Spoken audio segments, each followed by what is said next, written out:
Good afternoon friends, কেমন আছেন? আশা করি ভালো আছেন, সুস্থ আছেন। তো আবারও একটা ছোট্ট আপডেট নিয়ে চলে এসেছি। আজকে বাজে হচ্ছে শনিবার, তো আর আমি শনিবার করি না। তো আপনারা জানেন কি না জানি না, ভিডিও তো সেইভাবে দিই না। তো এখন আমি ভাজছি ফুলকপি আর আলু, ফুলকপি আলু ভাজা। আর এখানে সজনে শাক ভেজেছি, আর এখানে দেখুন মাছ ভেজে রেখেছি।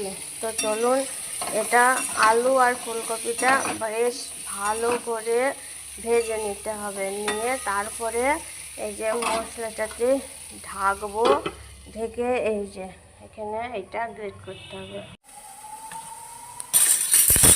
এখানে আদা গ্রেট করছি, এই যে আদা